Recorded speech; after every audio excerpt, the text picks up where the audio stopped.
कि आपकी सूची में अगर नाम है या नहीं है, अगर गलत है तो आप विरोध कर सकते हो, ऑब्जेक्ट। अभी हम कह रहे हैं कि इतना बड़ा फ्रॉड है, इसमें कुछ लोग शामिल हैं।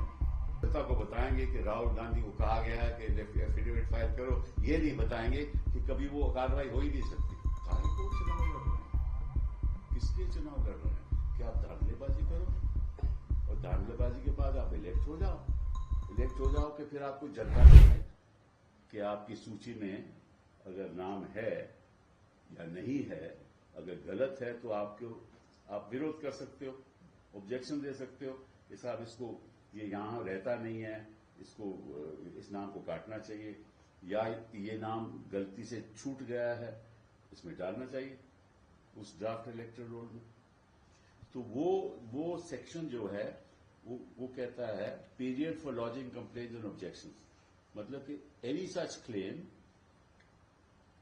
For the inclusion of a name in the roll and any objection to an entry therein shall be lodged within a period of 30 days।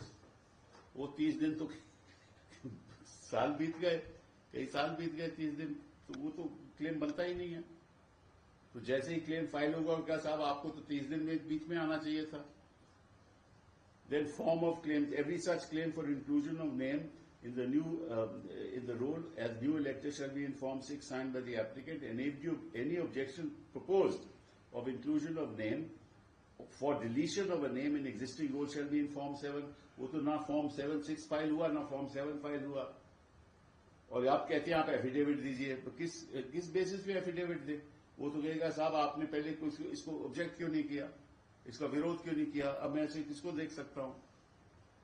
फिर उसके बाद आता है प्रोसीजर फॉर डेजिग्नेटेड ऑफिसर, उसको किस तरह से उन्होंने रूल 14 कहता है manner of lodging claims and objections.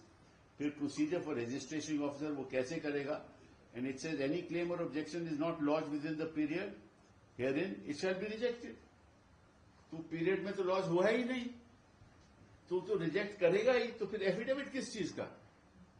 बोले तो मजाक हो गया। एक तो आप इस पे इसको नजरअंदाज करते हो, इसको गहराई से देखना नहीं चाहते, फिर राहुल गांधी को कहते हैं कि एफिडेविट फाइल करें, और उस प्रोसीजर से जबकि वो क्लेम हो ही नहीं सकता कि वो 30 दिन में करना है। वो 30 दिन तो कई साल हो गए, बीत गए। मतलब कि अगर इलेक्टोरल फ्रॉड हो रहा हो और उस 30 दिनों में आपको पता ना हो तो उसकी कभी जांच हो ही नहीं सकती। इसका मतलब तो ये हुआ ना, अभी हम कह रहे हैं कि इतना बड़ा फ्रॉड है, इसमें कुछ लोग शामिल हैं।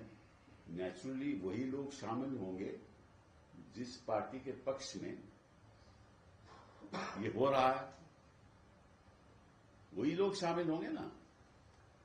और अगर ये फैक्ट्स जनता के सामने पेश किए हो तो इलेक्शन कमीशन को तुरंत कहना चाहिए रूल छोड़ो, मैं रूल में नहीं जाऊंगा, मुझे तो देखना है कि मेरी डेमोक्रेसी को किस तरह से खत्म किया जा रहा है। फिर तो हम कहेंगे कि इलेक्शन कमीशन वाकई में एक इंडिपेंडेंट बॉडी है। वो कहते हैं कि आप जाकर वहां अपना एफिडेविट फाइल करो, और ऐसे रूल के अंतर्गत जहां कोई जांच हो ही नहीं सकती, ये अपने आप में मजाक हो गया ना।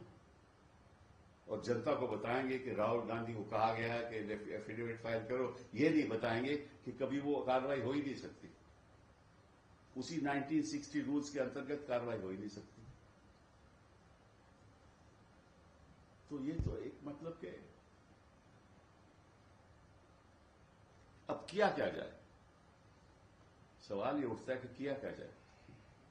इलेक्शन कमीशन कोई जांच करेगी नहीं, ठीक है, कोर्ट इस पे नोटिस लेगी नहीं, इस पे नोटिस ले देगी।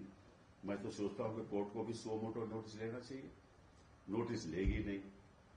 पॉलिटिकल पार्टीज के पास के कोई ऐसा साधन नहीं है, क्योंकि इलेक्शन खत्म हो जाता है, रिजल्ट डिक्लेयर हो जाते हैं, उसके बाद पता चलता है कि कितनी बड़ी धांधलेबाजी है ना।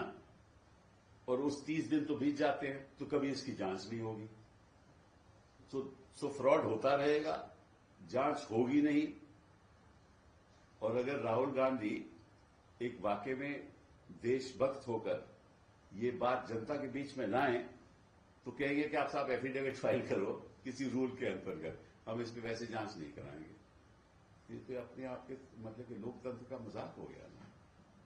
तो मैं समझता हूं कि इलेक्टोरल पार्टीज को इसको गंभीरता से लेना चाहिए और ये कहना चाहिए अगर ऐसे ही चलता रहेगा तो फिर हम काहे को चुनाव लड़ रहे हैं, किस लिए चुनाव लड़ रहे हैं?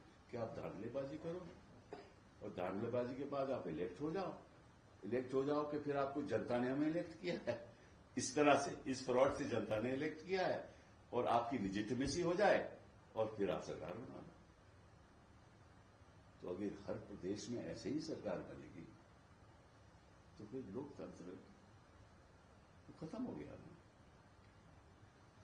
तो मैं सोचता हूं कि कोई ना कोई कदम ऐसा उठाना चाहिए जिससे जो सच्चाई है ये जनता के सामने रखी जाए और जिन लोगों ने ये काम किया है, जिनकी साझेदारी है, जिनकी कंस्पिरेसी है,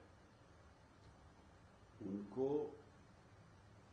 उनका जो सिटीजनशिप है वो भी रद्द किया जाए।